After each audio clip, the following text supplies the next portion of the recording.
Eu me chamo Samuel Barbosa, sou repórter do BNews e nós estamos realizando mais uma live que faz parte do Junho Verde. Durante todo o mês de junho, o nosso site tem preparado materiais dedicados à conscientização ambiental, contando histórias de empresas e projetos que estão se destacando pelas boas práticas de sustentabilidade. Vereador, boa noite. Me ouve? Tudo bom, Samuel? Boa noite, estou te ouvindo claramente. Como vai? Um pouquinho mais aqui. Então, vereador, fiz uma primeira parte aqui da apresentação falando do Junho Verde que o BNews está fazendo durante todo esse mês, né? E o objetivo do nosso site é mostrar como atitudes simples do nosso cotidiano podem ajudar a amenizar problemas ambientais, como o descarte de lixo, a questão da reciclagem, a diminuição do consumo de água, a redução de lixo, entre outros assuntos, né? Então, para você que está chegando aqui agora, eu estou conversando com o vereador daqui de Salvador, André Fraga. O vereador é engenheiro ambiental, é vice-presidente da Sociedade Brasileira de Arborização Urbana, foi secretário municipal de Sustentabilidade, Inovação e Resiliência de Salvador na gestão do ex-prefeito ACM Neto. Atualmente ele integra a Rede de Ação Política pela Sustentabilidade e renova a BR Cidades. E na Câmara Municipal aqui de Salvador, preside a Comissão Especial de Emergência Climática e Inovação. Vereador, boa noite mais uma vez e obrigado por aceitar aqui o convite da gente. Eu que agradeço a oportunidade e, obviamente, não posso deixar de parabenizar aí o BNews, o site, a plataforma, enfim, toda a equipe de comunicação do BNews por ter promovido, estar promovendo o junho de debates sobre as questões ambientais. Eu fico muito feliz de ter sido lembrado, ter sido convidado. Vereador, como na apresentação eu falei que o senhor é presidente da Comissão Especial de Emergência Climática e Inovação aqui da Câmara de Salvador, como é que o senhor tem acompanhado, né, e qual a sua opinião com relação aos índices de queimadas aqui no Brasil?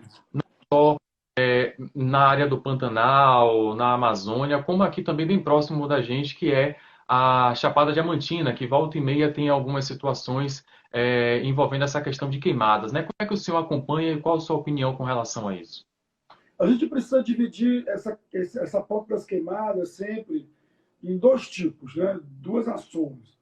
Uma ação criminosa, que algumas pessoas ainda insistem em empreender para facilitar a limpeza de um terreno que possa depois ser utilizado para agricultura, para pecuária, e a gente precisa efetivamente prender essas pessoas, acusá-las dos crimes que elas estão promovendo.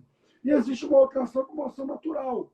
Por exemplo, na Chapada Diamantina, em alguns trechos, em alguns pontos, também no Pantanal, em alguns pontos, desculpa, essa, essas ações, essas queimadas, elas têm sido causadas pelo, pelo prolongamento de períodos de estiagem, períodos de seca, que acabam fazendo com que a vegetação fique muito seca e aí facilmente ela acaba pegando fogo, enfim, às vezes um cigarro, no final acaba promovendo uma grande queimada. Então, é importante que a gente faça essa divisão.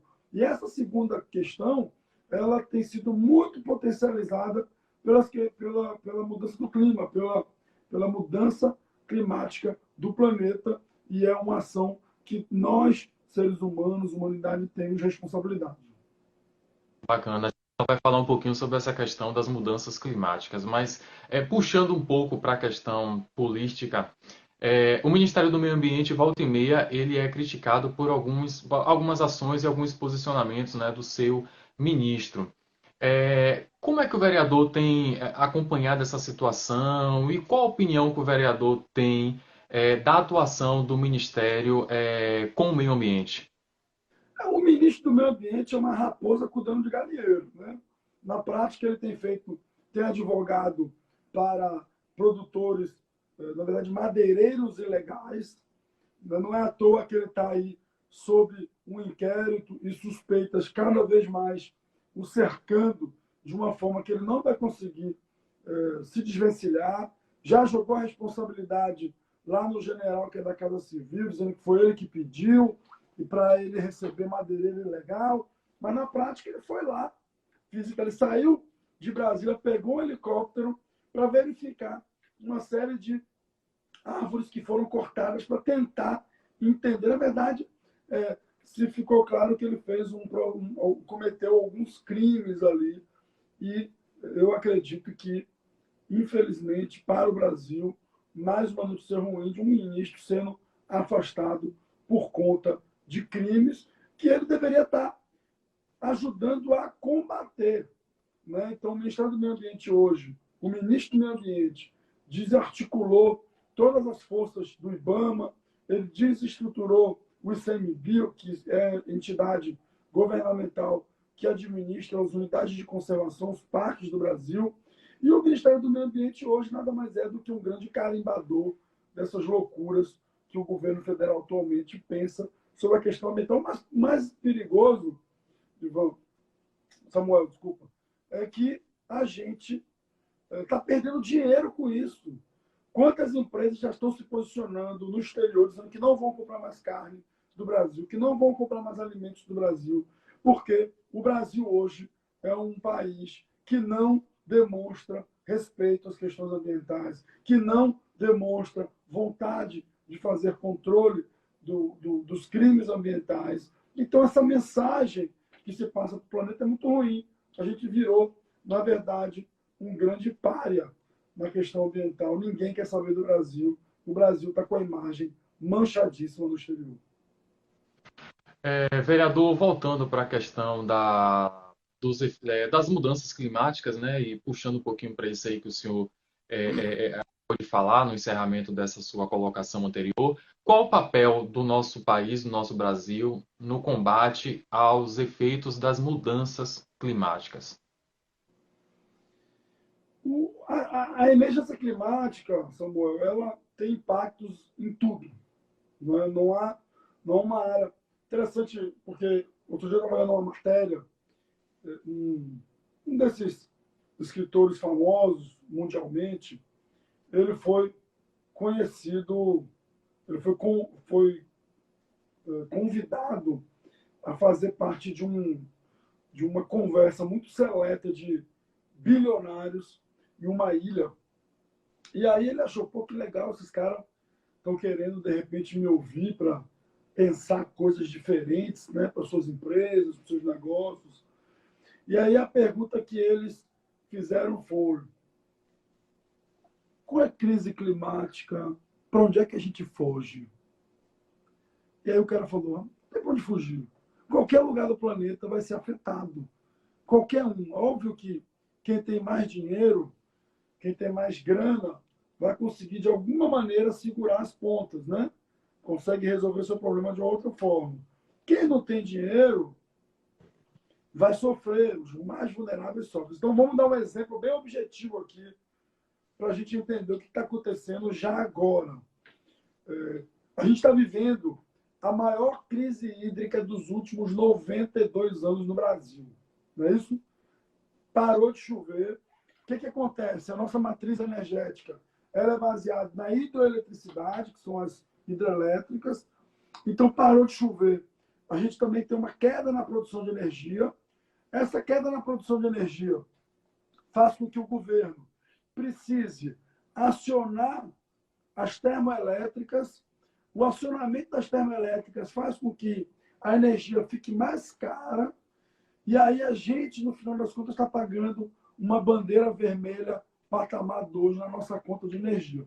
Isso é o rico, é o pobre. Todo mundo está pagando. Aí você fala: André, mas espera aí, pô, a economia aí, pô, né, cresceu a patamar anterior da pandemia. A economia cresceu a 1,2% de fato, mas foi baseado o quê? Nos royalties, na verdade, nas commodities. Nas commodities, em função do dólar, que está muito valorizado, e também há um aquecimento da commodity no mercado exterior. E aí o Brasil está vendendo muita commodity, beleza, cresceu. Mas hoje, essa semana, a gente recebeu a informação de que a inflação foi a maior dos 25 anos. E aí a inflação afeta quem? Afeta o mais pobre. E é o mais pobre que está sofrendo. Então, a emergência climática, a crise do clima, que está fazendo com que chova menos, está fazendo com que a nossa conta fique mais cara e está fazendo com que a inflação aumente. Ou seja, no final das contas, a crise climática, gente, está no nosso boleto e quem está pagando somos nós. Então, a gente precisa entender essas conexões, essa rama, essa teia de conexões, para compreender que a gente precisa alterar o nosso formato, a nossa forma de se desenvolver. Estou aqui agora no nosso Instagram, me chamo Samuel Barbosa, estou conversando com o vereador daqui de Salvador, André Fraga.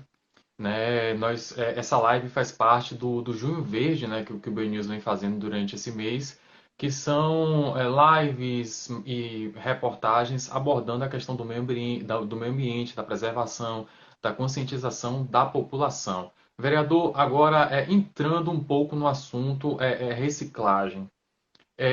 A gente sabe que essa questão da reciclagem depende de cada um, né? Cada pessoa tomando a sua iniciativa, o seu livro, para poder descartar da forma correta, né? Isso depende muito de conscientização. Agora, por exemplo, a pessoa que separa o lixo de forma correta, ela não tem onde descartar no seu bairro. Ela tem que pegar esse material e se dirigir até alguns pontos que foram disponibilizados pela prefeitura, alguns pontos fixos. Só que a gente tem que entender que nem todo mundo tem carro para poder colocar esse material no carro e chegar até lá. Né? Uma grande parte da população anda com público, de ônibus. E também muita gente não tem condições de pagar um Uber para poder, ou às vezes até mesmo o Uber não aceita, né, pela quantidade de coisas que vão ser levadas no carro, levar até esses pontos de descarte. O senhor não acha que falta um certo cuidado ainda da prefeitura com relação a isso, de distribuir mais pontos pela cidade para poder a população ter cada vez esses pontos mais próximos para facilitar essa questão do descarte, da reciclagem do descarte seletivo do lixo da nossa casa?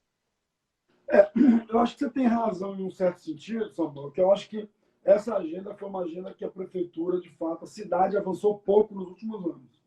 Mas, coincidentemente, hoje, a prefeitura relançou, na verdade, o programa Soma, que é um programa que você pode levar o seu resíduo reciclável e você vai trocar por um ponto, uma quantidade de pontos, e vai trocar depois desses pontos por comida, por cursos. A gente começou isso lá quando eu era secretário, a gente lançou 2 pontos em Periperi e Paripe, e agora a prefeitura já tinha deixado planejado, nova secretária Edna conseguiu aí botar para andar, e está lançando mais 10 pontos. Mais 10 pontos é pouco ainda, sem dúvida, é pouco ainda. Mas é um início de um outro modelo que eu acredito que vai dar muito certo, porque começa a trabalhar também com a perspectiva desse prêmio pela reciclagem, desse retorno, desse pagamento por um serviço. Então, eu acredito muito nesse modelo. Aí, a prefeitura está, nesse momento, fazendo o planejamento, provavelmente vai dar uma escala nesse projeto, para ter, de repente, um em cada bairro, em algum ponto. Mas não vai dar ainda, eu acredito que a prefeitura não vai conseguir, especialmente num momento tão difícil, montar essa coleta porta a porta, essa que passa aqui na frente, entrega e vai. Então, eu tenho muito cuidado em falar sobre isso, porque há uma questão assim, essa agenda de resíduos ela é baseada numa lei federal, que é a Política Nacional de Resíduos Sólidos. Essa Política Nacional de Resíduos Sólidos, ela diz o seguinte, Samuel, existem alguns princípios. Um dos 2 princípios que eu gosto de citar mais é a logística reversa e a responsabilidade compartilhada. O que quer dizer esses 2 princípios? É que a garrafinha que eu compro de água, a latinha de cerveja, a responsabilidade para que ela seja reciclada é de todos nós, minha enquanto cidadão, da prefeitura, mas da empresa, do comércio que me vendeu. Só que, geralmente, as pessoas cobram isso da prefeitura. apenas. E a prefeitura sozinha não vai resolver o problema. Eu vou dizer isso, estou dizendo isso de uma forma muito clara, porque eu fui secretário e sei que nós não vamos resolver isso de maneira só, porque em nenhum lugar do mundo só o governo resolveu esse problema. Então, é importante que a gente, por exemplo, o cidadão, na hora de fazer a compra do seu produto, do que gosta, avalie, por exemplo, essa embalagem aqui é uma embalagem que vale a pena, tem muita embalagem, tem menos embalagem, essa embalagem é reciclável, não é reciclável, como é? E cobrar as empresas que a gente gosta pela implementação de programas de reciclagem. De outra forma, a gente, por exemplo, vou dar um outro exemplo importante. Quando começou a pandemia, Samuel, eu faço reciclagem aqui na minha casa e levava meus resíduos. Só que eu deixei de sair de casa. Né? Eu já não era nem mais secretário, enfim, né? Tinha deixado a secretaria, era pré-candidato. E aí eu peguei o meu condomínio, que são 14 casas apenas, e a gente implementou a coleta seletiva aqui, sem precisar de nada de prefeitura, por exemplo. Então, eu peguei aqui, todo o bairro da cidade tem uma senhora, um senhor que passa coletando resíduo reciclável. Eu chamei ela, vem cá, dona Tânia, o que a senhora... Eu conversei com ela, peguei meus vizinhos, conversamos, e hoje Tânia passa 3 vezes por semana e recolhe o resíduo reciclável. Então, a prefeitura, óbvio, não pode deixar de cumprir sua função, está buscando alternativas e soluções, mas cabe a nós também a iniciativa de desenvolver isso, como, por exemplo, eu fiz na quarentena, sem precisar de ninguém além dos meus vizinhos e de uma força de vontade, uma energia, colocar um pouquinho de energia naquilo e fez a diferença. Então, pensar isso faz toda a diferença. Bacana.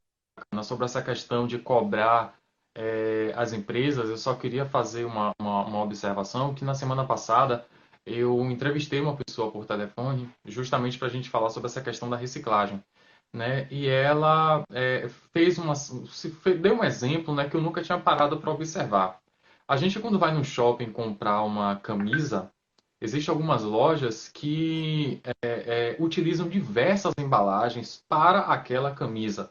Ou seja, ela vem embalada em um papel seda, que vem amarrada em um cordão, que vem dentro de um plástico para ser colocada dentro de uma caixa, para depois ser colocada dentro do saco da loja. Né? Ou seja, quanto material, né, foi utilizado para poder embalar uma camisa, sendo que não precisava de tudo isso. A pessoa me disse assim, olha, quando eu vou na loja comprar uma blusa, eu não aceito nada daquilo ali. Eu simplesmente pego a minha blusa, pago, coloco dentro da minha sacola e vou embora. São ações como essas que as empresas comecem a pensar, poxa, mas a gente gastou tanto com papel, com embalagem para poder entregar ao cliente um produto bonito e eles estão recusando esse material, então isso faz com que as empresas de fato comecem a pensar, né, nessa questão do material que é utilizado no dia a dia, né, já que uma loja de roupa precisa de tantas embalagens para poder embalar a camisa, né? Realmente é bem complicado. Isso serve também, Samuel, para o mercado, uma farmácia. Você vai na farmácia comprar, às vezes, um único remédio que vem numa caixinha desse tamanho, eu quero lhe dar um saquinho para aquele. Para quê? Quando você vai no mercado, eu quero que ele dá 10, 20, 30 sacolas plásticas. Para quê, gente? A gente tem que refletir sobre isso. E não, óbvio, precisamos cobrar o poder, precisamos cobrar as empresas. Pronto, vereador, é o seguinte, para você que está aqui, que chegou agora há pouco, eu me chamo Samuel Barbosa, o vereador de Salvador, André Fraga, está batendo um papo aqui comigo sobre questões de meio ambiente, sustentabilidade, mudanças climáticas.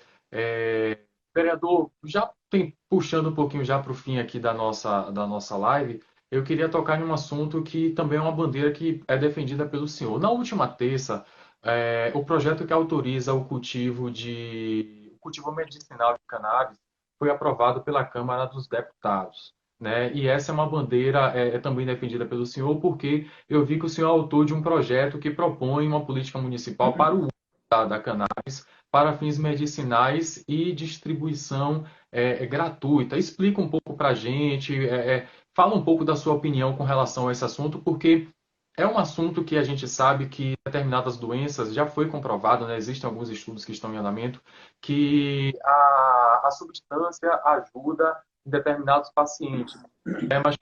Lado, as pessoas ainda têm preconceito e desinformação, porque cannabis, né, é a erva da maconha, e as pessoas começam a colocar dentro desse assunto a questão do tráfico, da venda, da liberação, da legalização.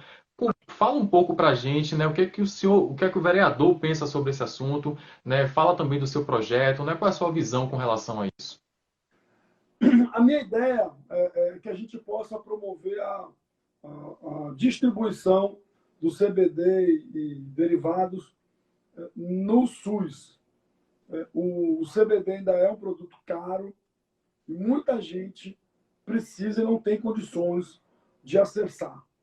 E aí é muito importante isso, porque, assim, as pessoas que falam besteira, sabe? Esse bando de baboseira que se fala, que se mistura. Eu perdi, já não tenho mais saco para ouvir esse bando de idiota, entendeu? Muita babaquice que se fala por aí. Eu estou falando de medicamento, de melhorar a vida das pessoas, de você ter um filho de 5, 6 anos que tem 32 convulsões por dia e com uma gotinha de remédio, essa criança poder conviver com outras crianças e ter uma vida comum.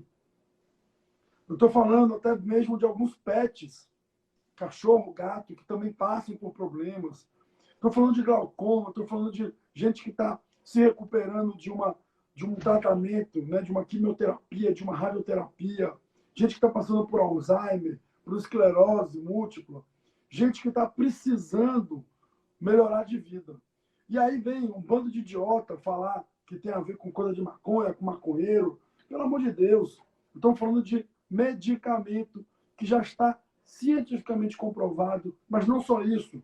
Digita aí na internet que você vai achar um monte de vídeo de gente que tinha como era, pessoas que eram como eram antes e como ficou depois de tomar o medicamento. Então a nossa ideia é, e a gente ficou muito feliz, foi histórico, essa semana, né, a aprovação do PL 399 na comissão da Câmara de Deputados, deve ir para o plenário. Estamos muito animados com essa aprovação, porque vai entregar, vai devolver dignidade para muita gente. Tem um grupo de mães, Samuel, que eu acompanho aqui, são mães com microcefalia. E você sabe que microcefalia, essas crianças que passaram por um surto de Zika, essas mães, né, que foram infectadas e depois deram à luz a crianças com microcefalia, essas crianças elas são 100% dependentes dos seus pais. E geralmente ficam com suas mães.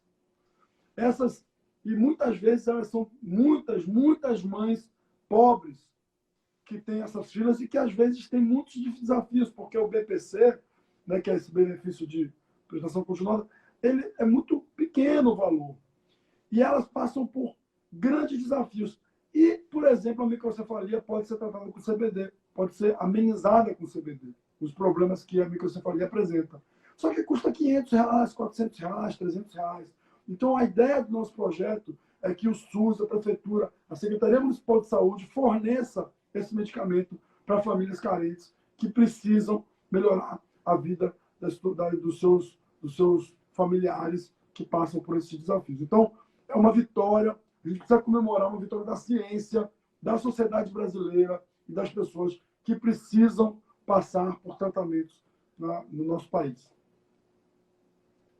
Vereador, para a gente encerrar, né, o senhor que é tão engajado, o senhor não quer ser chamado de senhor. Pô, Vereador, deixa para o bonfim, senhor, rapaz, pelo amor de Deus. vereador, você que é tão engajado nessa questão ambiental, né, para a gente finalizar aqui a live, deixe um recado, uma palavra de incentivo para quem está nos assistindo, que ainda não entendeu importância, né, da separação do lixo, a importância de reciclar o material, a importância de, às vezes, recusar, como eu falei, naquela questão daquela quantidade de embalagem que a gente vê no nosso dia a dia, em lojas, em supermercados. Deixa uma palavrinha aí de incentivo para quem está nos acompanhando aí sobre essa questão da preservação do nosso tão importante ambiente.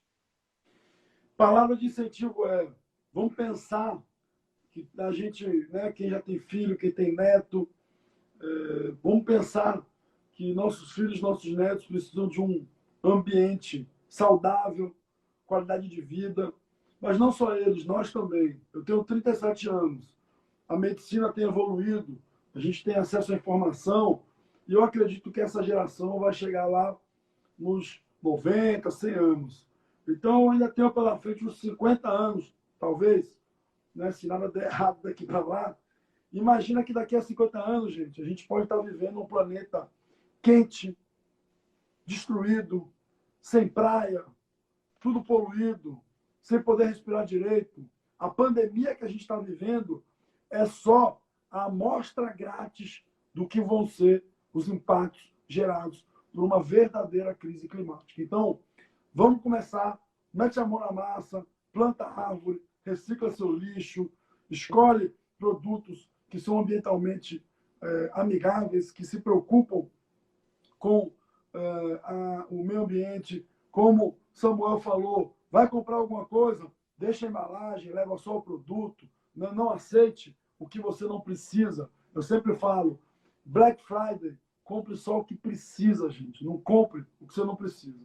O nosso modelo de consumo está levando a gente para uma sexta extinção em massa. Não achem que isso é brincadeira, não achem que isso é alarmismo. Isso está acontecendo e está acontecendo agora. Então, faça a sua parte, vamos junto. E eu quero deixar aqui um convite, Samuel, que a gente, no mandato, está começando a cadastrar condomínios que tenham vontade de implementar programas de coleta seletiva, que a gente vai dar uma consultoria gratuita, uma formação gratuita. Então, quem está ouvindo a gente, quem está assistindo e tiver interesse, pode mandar aí um inbox, né, uma mensagem, para a gente depois chegar junto e ajudar vocês a envolver todo o condomínio e fazer isso acontecer. Beleza? Obrigado mais uma vez ao BNews, Samuel, pelo convite. Espero muito que esse mês a gente consiga envolver, engajar muitas pessoas. Parabéns pela iniciativa de vocês. Estamos juntos. Obrigado. E para você que acompanhou a gente até aqui, essa foi mais uma live que faz parte do Junho Verde, né, um projeto aí desenvolvido pelo BNews durante todo o mês para debater questões com relação à preservação do meio ambiente. Aí você continua acompanhando o nosso site, que tem uma série de nesse sentido, e as nossas redes sociais também aqui com diversos materiais de conscientização. Para vocês que acompanharam a gente, muito obrigado, boa noite. Vereador, obrigado também pela colaboração aí. Grande abraço. Um abraço, até Tchau. mais, gente.